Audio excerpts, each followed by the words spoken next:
get this when you go to Thanksgiving or some family gathering. Say, what's wrong with education? I heard they're doing education reform. Is that going to work? I think one of the issues with that question and education reform in general, as it's ebbed and flowed throughout the decades, is education reform. Let's change everything. Not, right? There's some really great things happening. There's some really passionate people working on difficult problems. But there's still something, isn't there?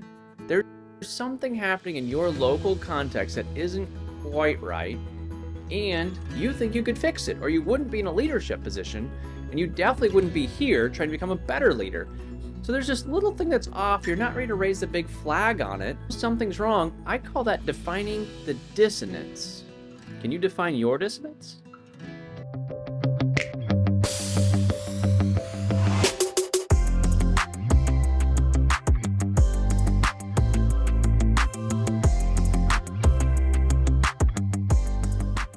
Welcome to PBL Simplified for Leaders, where we help you take your vision off of the page and into your school. I'm going to help distill leadership ideas from education, business, and sports so that you can be the leader your building needs you to be. Today on PBL Simplified for Leaders, we're talking about defining the dissonance. The dissonance is just that thing that's just a little bit off.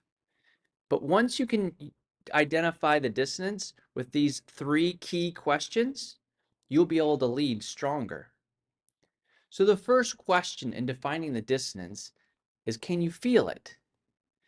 And notice I use the word dissonance. I don't say what's wrong, right? We're not trying to identify things that are wrong. And that's difficult in education, isn't it? Because all of your teachers are passionate.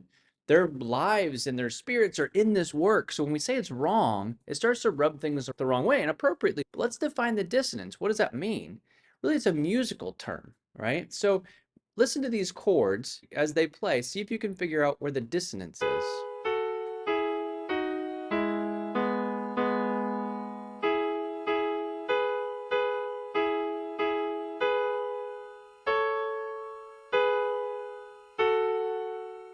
Those sound all right.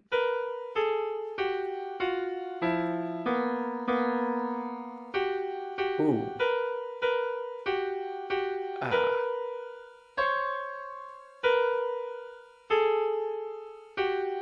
I'm no Mozart, but something's a little bit off.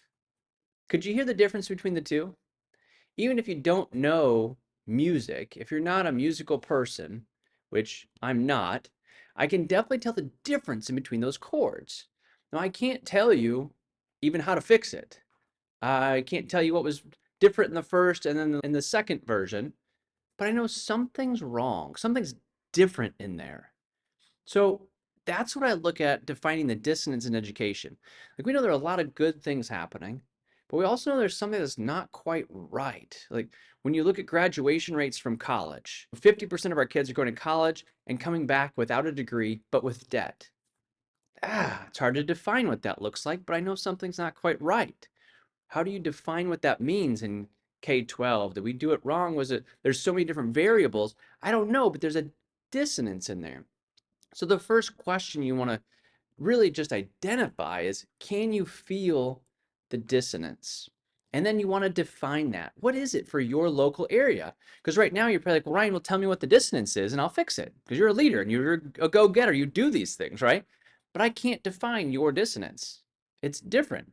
Whether you're a large district in Indianapolis or a small charter school in Florida or a district working through this work in Missouri, your dissonance is different. So you need to figure out your local dissonance and define it in some way, because that's what leaders do. You need to define that dissonance so that you can get to the second question, is how can I fix the dissonance? The first thing you'll do is define it. The second is you start to wonder, what can I do as a leader? I believe the number one thing you can do is get better as a leader. That's why this series is here, and we're going to do some book studies. We're going to go through different ideas, again, in education, business, and sports, so that you can become a better leader. If you're a better leader, you can launch that vision, you can lead people in that direction, then you are going to solve your local dissonance, even if you don't define it well, honestly. I think if you can lead to your best ability and then up that ability each year, then you're going to be leading people in the right direction. The third question you should ask is, how can we solve the dissonance? Don't do this alone. Leadership is not a solo sport.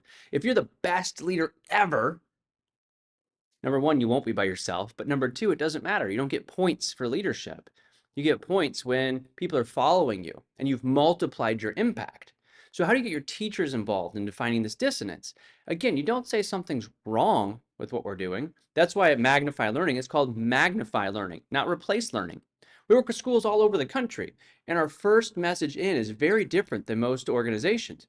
We don't say you should change and go to project-based learning. We say you're doing really great things. Let's take those really great things and magnify them with project-based learning.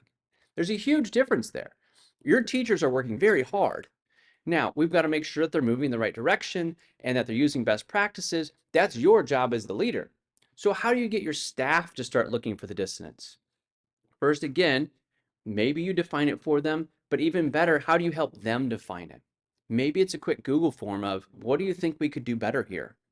2 questions. And then you need to have the third question of, how do you think we can solve these? Because no one's ever allowed to just give a problem and walk out of your office. You can come in with problems, but you also need to bring a solution. Even if it's not the solution, you've got to bring a solution. We're not just complaining here. So how can we define that dissonance and start to bring some solutions? Find different ways to invite your staff. Maybe it's a chalk talk at the end of one of your professional developments. Again, maybe it's a Google form, maybe it's an exit ticket. You're not trying to get people to grumble. You're trying to get people to say, how can we get better? And then you're going to start to bring solutions. So when you first start out to define that dissonance, can you hear it? Can you define it yourself? Can you come up with solutions for you to fix it as the leader? And then can you bring your staff in to help define the dissonance and start to move towards fixing it? As you do this, you'll find that you'll engage your learners, you'll tackle boredom, and you'll transform your classrooms. Go lead inspired.